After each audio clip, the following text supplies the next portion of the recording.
Hi, my name is Leta Cuellar, and on August 3rd, 2019, you took the lives of my sister Jordan Jamrowski Anchondo and her husband Andre Anchondo. The morning of August 3rd, 2019, I woke up and went to a funeral for someone from my church. I didn't know them well, but my mom did, and I went to support her. I remember sitting there and crying, not just because of the sadness that filled the faces of her family around me, but because it hit me that I was 19 years old and I had never really experienced death. It made me emotional to think about how lucky I had been. I remember thinking to myself, thank God I still have my whole family, and I couldn't imagine what it would feel like to lose someone I loved, especially at an age where I could truly understand what loss meant. Looking back, it feels eerie that I had that thought that morning, because later that very same day, everything changed. I had no idea that within hours, my family would be shattered, that we would be faced with the unimaginable, that we would soon be planning funerals for two people we loved more than anything, and that we'd be burying them in the same cemetery that I had just left, still carrying the weight of that morning's sadness, not knowing it was only the beginning. When we made the realization that day that Jordan and Andre were there, our minds were racing, clinging onto a slim hope that they were okay. Hours later, we had received a call that everything was in fact not okay. My oldest sister was gone. But in that moment, we couldn't grieve because we knew she had her family with her, husband and two of their 3 children that day. So sadness quickly left our minds and instead was replaced by fear. Fear of not knowing how many people we would have to bury that day. Would it stop with just Jordan? Please let it stop with just her. It's what I prayed over and over again. But the terror continued.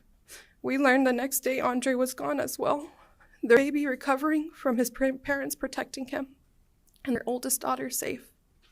Since then, we've been living in a world that feels unfamiliar and broken. How do you explain the kind of grief that lives in your bones? The kind that doesn't just visit, but it settles in and finds a home in your chest. Here's how I've tried explaining this and explaining their loss. 5 Christmas mornings without their laughter. 5 Thanksgivings with 2 empty chairs at the table. Dozens of family gatherings where their absence echoes louder than the conversations.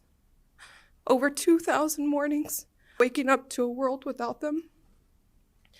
I've watched seasons change, babies be born, and life move on in ways that they should have been a part of. Time has not made it easier, only more surreal. But in those years, life did not stop. It kept going.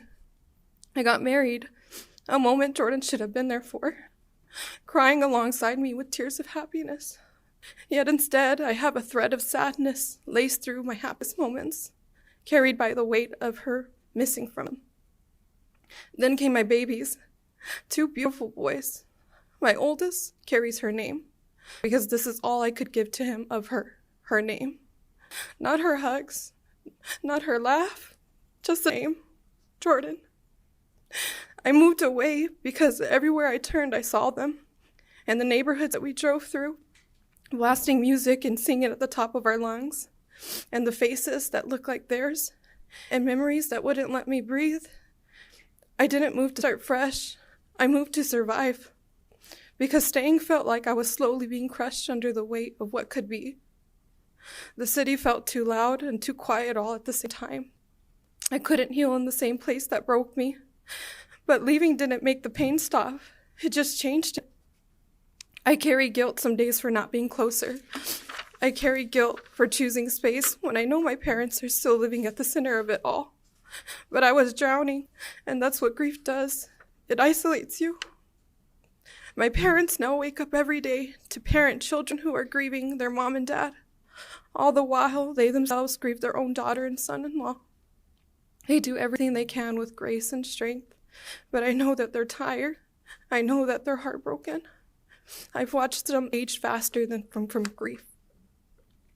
You created a lifetime of pain for us. You have changed every tomorrow that was supposed to include them. And now all I'm left with are pictures and memories of them. Sitting here trying to explain what it feels like to have your heart ripped out twice. Deserved birthdays, anniversaries, children, growth, peace, because they were worth more than just 2 names on 2 headstones. They were my family, my people, and now there is a piece of me buried with them. For Jordan and Andre, I hope you remember them in every time you sleep, because I remember them every second I'm awake.